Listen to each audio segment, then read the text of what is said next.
So I always thought that I would work for other practices or other people.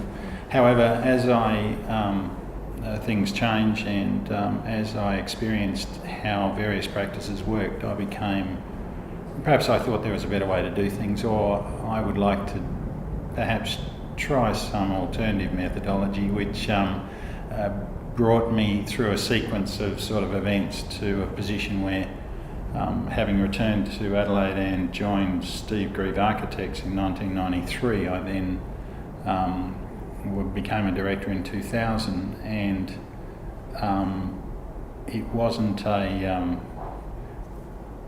I guess it was a progression. It wasn't a deliberate decision, but having said that, I was pleased with the opportunity to implement possibly an alternative practice methodology.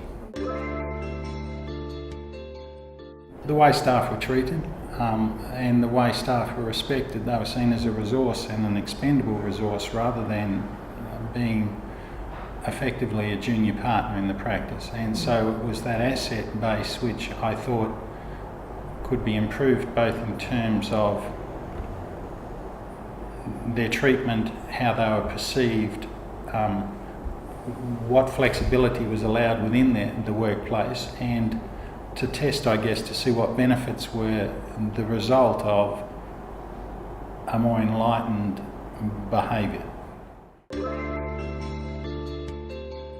So the buy-in was really, yes, Steve offered me a directorship, which was very generous of him. I chose to take it up at that time.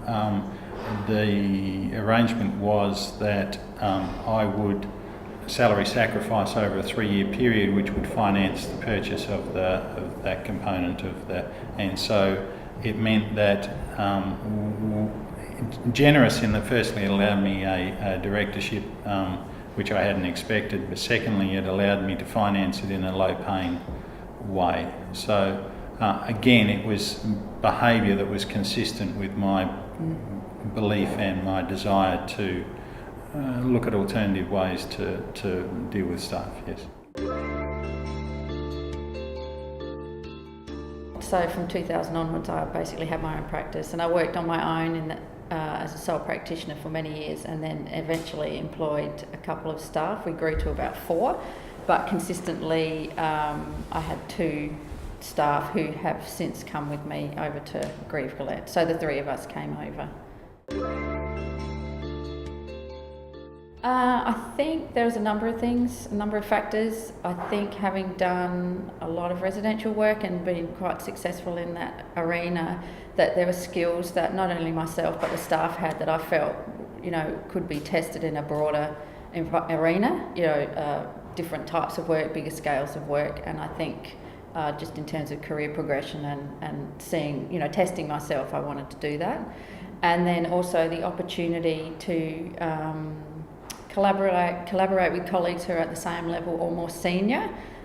Sometimes in private practice, especially when you're young, you're finding your own way, developing your own business models, doing all of those sorts of things, and to suddenly think that there might be an opportunity to learn from someone else at a higher level and get that support was really refreshing. So that was 2 factors.